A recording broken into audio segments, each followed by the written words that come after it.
Hey guys, what's up? It's iFlynn here, and Operation Scarlet Spear should be coming to Warframe this week, so I thought that I would put together a video telling you guys what you need to do to prepare for Operation Scarlet Spear based on what we know about the game mode. So if you guys don't know what Operation Scarlet Spear is, it is basically an 8-player game mode, but also not really, because the 8 players are split up into 2 different squads. One squad is going to be doing a Railjack mission, and then the other squad is going to be doing something on the ground. From this game mode, you're going to be able to get stance forma and also arcanes as a reward. Based on what we know so far, that could totally change by the time that it comes out, but if those are the right rewards, then I'm definitely going to be no life in the game mode, because 1, I need a ton of arcanes, and then 2, stance forma is pretty interesting because it's going to be similar to aura forma in the sense that it's going to allow you to put on any stance on the melee weapon that you use the stance forma on. So because Railjack is a part of Scarlet Spear, and I know not a lot of people have invested into Railjack, either because they find it boring, or they find it too difficult to understand, or the resource dump is, you know, just too much for them, then I thought I'd put together this video, at the very least showing you guys how I'm going about building my Railjack to prepare for Operation Scarlet Spear, because I've been playing Railjack for a week. I haven't been enjoying my time because of the amount of bugs that are in the game mode. But, you know, there are some things that I just have to do, right? Like, for example, I need to get a better Vita reactor, because a Vita reactor is basically like Railjack's version of an Orokin reactor, in the sense that it's going to increase the modding capacity of your Railjack. So instead of talking about it, let me just go ahead and show you guys. So we come up to this little console here, and we can see all of the different components that I have on my Railjack. So I haven't really bothered to upgrade my shield array, simply because you can repair your Railjack anytime it gets critically damaged anyway. So whenever you take a lot of damage to the point that you're going to die, it's going to say that there is a failure imminent, and you have to go and repair stuff with your Omni, right? Your Revelite. So you have to go and just spray a little crack on your ship with your Omni, and then it's going to be repaired, and you're going to have a brief window of immunity where you're going to take no damage, and then the enemies can then damage you again after that, and it's just sort of rinse repeat. So implying you're paying attention to the game that you're playing, you're probably not going to die in Railjack. The game mode is honestly pretty easy. It's just the fact that it's a little bit tedious and boring that prevents people from playing it. So I wouldn't really bother with my shield array, but if I were to go ahead and invest into a shield shield array, there we go, I would go ahead and put on the Zekti shield array, simply because it's got the best regen, right? So the reason that I haven't invested into it yet is because of the repair costs. The economy in Railjack is still pretty shitty, at least in my opinion. You have to play it a lot to get anywhere near the 15,000 titanium or whatever that you need to repair the things that you find when you're playing. Keep in mind, I'm also using a resource booster like all the time whenever I'm playing Railjack, and the fact that I'm still sort of below that 15,000 titanium threshold, of course I am building other things, but the fact that I'm still below it right now, even though I've been playing it for a while, I think that says a lot. I've got 46,000 pustules, but that's because not a lot of things require pustules, and on top of that, you get pustules more frequently because you also have to use that to up your resources, right? So the little resources here, what's it called, your payload, I believe. Yeah, so your payload resources here, so your Revelite, your flux energy, munitions, dome charge, you need your pustules to refill this stuff. So they're sort of sending you all this here stuff all the time, right? So yeah, I haven't invested in this because I just don't think it's worth the resource cost right now, because I can repair stuff easily. But whenever it comes to engines, I recently just upgraded my engines to the Vita engines. Whenever I hover over the engines that I do have, so I've got one Vita, I've got one Lavin, and one Zekti, I could get a better roll on my Vita engines. I'll display a little screenshot on screen of a table showing you like the best and worst rolls that you can get on any given type of engine, right? So I could probably also go back and do the same for the shield array too, so I'll have that there popped up whenever I'm talking about the shield array. But yeah, so the Vita engines are probably going to be best in class. I haven't got the best rule for these, but they're the sort of like most balanced, right? So if you read the description, it says Vita engines were best in class for top speed at the expense of boost performance. Then we've got Lavin engines touted the best boost speeds, but struggled to compete at the top speeds. And then Zekti engines were solid performance in all categories, but stood out in none. So those are decent engines as well.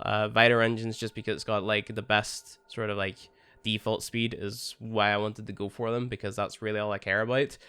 Because your boost is still pretty good, especially whenever you've got the drifting intrinsic, I'm pretty sure, something, it's called something like that, but it allows you to sort of drift and boost your way across the map pretty quickly. So I'm not too worried about what engines I run, as long as I have engines that give me a decent speed boost. Of course, I'm going to get a better roll on engines later on, and of course you also have these other little bonuses as well. So it says intruders on the Railjack will have their armor reduced by minus 10%, right? So you get little bonuses like that.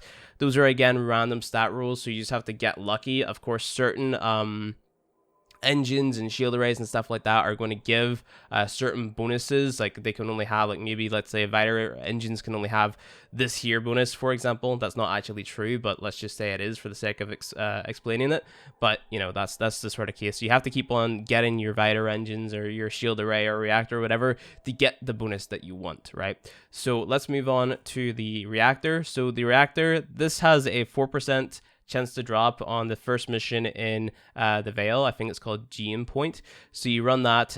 It's just killing 90 ships and then 6 cruise ships. And this is a really low-end rule that I got. I was playing it for a very long time. I've only got this one Vider reactor to show for it. And of course, my rule is pretty bad. So your avionics capacity is basically your modding capacity, where your flux capacity, as far as I'm aware, is the capacity for the big gun that you can get on that I never ever use. So yeah, there's that. You've got your Zekti reactor as well. This gives you more flux capacity, but I don't really care about that. And then of course you have your Sigma reactor, which is the one that you can get from your clan's dojo. And I'll talk about that whenever we start talking about the weapons, the armaments, right? So here in the armaments, armaments, if I could say the word right, we've got the Zekti Karkadox Mark III.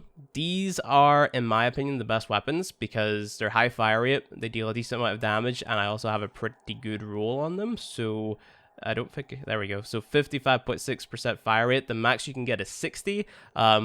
These are really nice. I really like them. The only complaint that I have is that they overheat really fast, but I could say that about any of these things over here. So, you know, that's really not that big of a deal.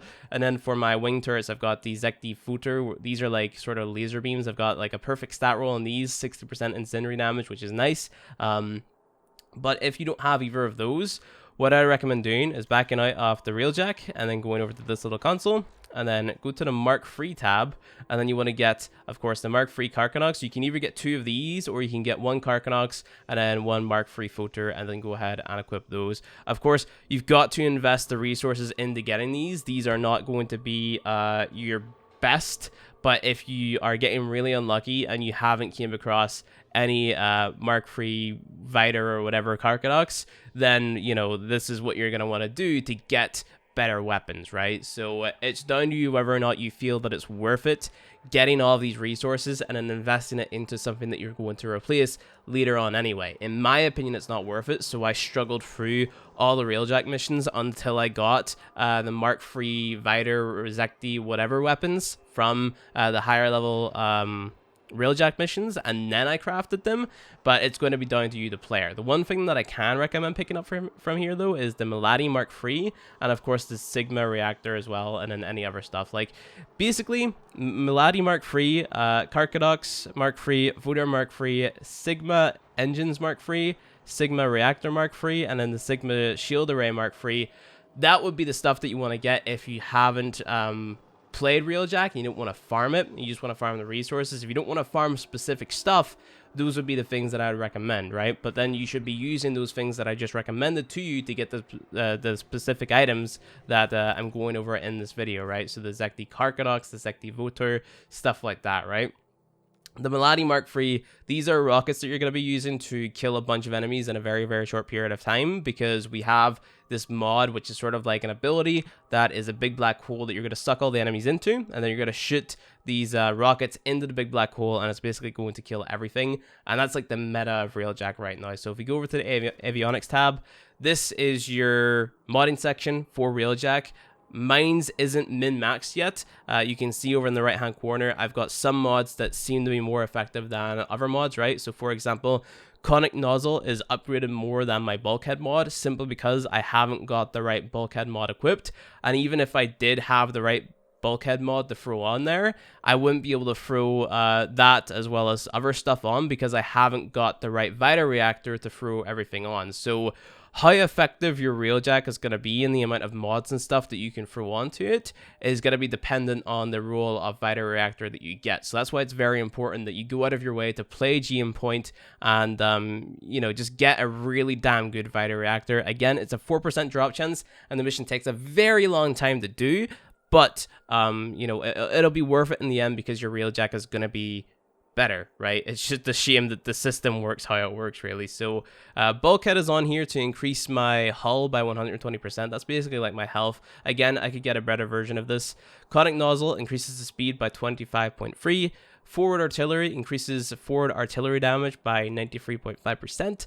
Hull weave increases my maximum armor by 216%. Hyperflux increases flux energy by 56%. Hyper strike increases my turret damage by 121%. Predator increases all turret critical chance by 75%. Section density increases all turret critical damage by 42.5%. Warhead increases ordnance damage by 60.5%. I've got munitions vortex, which is deploy a bubble that absorbs fire for 15 seconds. Detonate for all accumulated damage over 150 meter. Flux energy cost of 25. And I've also got void hole, which creates a 150 meter black hole that sucks in enemies, dealing 100 or 300 damage per second over 25 seconds. Flux energy cost 100. So it's really crucial that if you're going to be going for this build, that you have somebody in your team who is constantly regenerating your ship with flux energy at the back.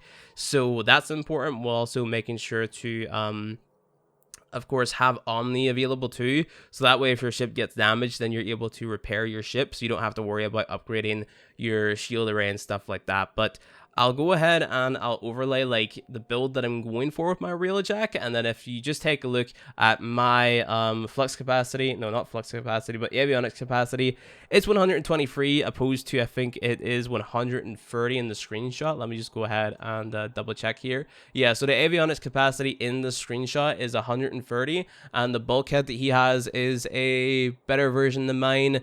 The what else has he got that's better version? Section density is a better version, and then he just hasn't got anything equipped in the tactical section, which is why I haven't went over anything in the tactical section. But the things that I have in the tactical section are Battle Forge, reduces the forge cooldown by 120 seconds. Of course, you have to activate that for that to come into effect. And then I also have Void Cloak on here, which is just going to make my railjack invisible for the time being. But that build that is shown in this screenshot, I got this from the Warframe Reddit whenever railjack first came out. So a few things may change about this build, but I'm pretty sure this was after like the Arcwing avionics changes as well, so that's why there's no Arcwing avionics on there. But yeah, that's the build that I'm going for personally. It's just a matter of me getting that Vita Reactor. That is the most annoying thing, right? What you also have to keep in mind as well, if you go to your components or your armaments, you can see that at the top, you've got a wreckage capacity of 30, right? So you can't just stockpile everything you get in your railjack missions. You have to go into the mission, farm up 30 things, and then come back out and then sort through the things that you got. Right, so if you got something with a bad roll, you want to make sure that you are going in and you're dismantling it, right? So if I go to my armaments, because I have the most of those, and I find one that I don't like, for example, so I don't think I have any duplicates right now. Let me see, is that the Karkanox? I don't really have any. No, I don't have any duplicates at the minute that I feel comfortable. Oh, there we go. I've got a Mark 1. So if you go ahead and you highlight the ones that you want to get rid of, right? So a Mark 1 is basically useless. You only want to be speccing in the Mark 3 stuff. You can go ahead and you can get rid of the Mark 1 stuff or the Mark 3 stuff that you don't want for Dirac. And Dirac is basically Railjack's Endo. You use that to upgrade your avionics. So if we just go ahead and we scrap that, we can go to my my avionics page right here, my modding section, and I can upgrade. If I press avionics, I can select one. If I just go to all, let's say Battle Forge, upgrade Battle Forge to rank 1 for 20 Dirac. I've got 17k Dirac right now. What you also have to do as well is you need to upgrade your grid too. So if you go to this grid, you have to upgrade these little slots right here with your Dirac as well to make sure that you're getting the full effectiveness out of your all of your avionics or railjack mods, right? So that's a little bit confusing as well, and that's something that you have to understand too. And of course, we've got our payload here. This is just you investing these resources into these things before every single railjack mission that you do to make sure that you're stocked up on all these different resources here. So Revelite's really important to keep your railjack alive. Flux energy is important to stay efficient and keep your black hole up, so you can constantly suck all the enemies in and then use your munitions which is your alt fire to sort of kill them all, which is your rockets, right? Your main source of damage. So you press free to use your void hole, and then you use middle mouse button whenever they're all grouped up to shoot out ammunition and then have all of them sort of explode. Your intrinsics, you have to have, I think, at least one of these to be level 7 before you can even jump into GM point, so make sure that you have that there done. And then like it's just a matter of getting them all to max. Like if chances are, if you're farming a Vita reactor, like the perfect role for it, you're gonna get your intrinsics to max just by doing GM point. You can go out of your way to do like an Ivara stealth farm if you wanted to get your intrinsics to max before investing into the GM point farm. Totally down to you, but I would recommend doing it the other way around. Farm at the Vita reactor. Sorry I had to do like a little jump cut there. My throat's still bad and I end up going in like a flurry of coughing after talking for like 15 minutes straight. But as I was saying, like as you're farming up your Vita reactor, you're gonna be getting your intrinsics alongside that. So instead of like, you know, jumping into the highest level mission and game point and then using Ivara, the stealth farm, instead what you should do is you should farm up your Vita reactor. You're gonna get a lot of intrinsics that way, and then at the end, whenever you've got your like maxed out Vita reactor, your min-max one, then you can jump into the last mission in the Veil and use Ivara, the stealth farm, and get up your intrinsics. But other than that, that's really all there is to Railjack. The only other thing that I would recommend is using Wisp whenever it comes to farming your Vita reactor. And the reason that I recommend using Wisp is because Wisp's motes, if you use her health one and her haste one, if you put it near the area where you jump into your Arcwing to go and like, you know, kill the cruise ships and whatnot, you're gonna carry Wisp's buff into the Arcwing, right? So you're going to have the increased health, the increased fire rate, stuff like that, which is going to make it so that, you know, you don't die, right? On top of that, there are going to be Arcwing changes where we get not Arcwing mods, but modular Arcwings. So you basically like swap parts in and out. Right now, the current meta for Railjack is the Amisha. I recommend using the Amisha because the first ability basically makes you immune. You put your first ability up and then you take no damage, which is great, and you're definitely going to need that if you want to do game point efficiently. But you know, it's Wisp plus the Amisha Arcwing, and then of course everything that I mentioned for your Railjack. And that's pretty much your Railjack meta right now. Use your Void Hole, which is your third ability if you have it in your third slot, second if you have it in the second, first if you had it in the first, to suck all the enemies up, and then use your middle mouse button, which is your Melody MK3, to kill a bunch of enemies in the black hole, and then use your Zekti, which is your high fire rate, to pop the healing bubbles that the cruise ships sort of poop out, and then of course deal a little bit of damage on top of that as well. Zekti Fodder is going to be your side guns, and that's pretty much it.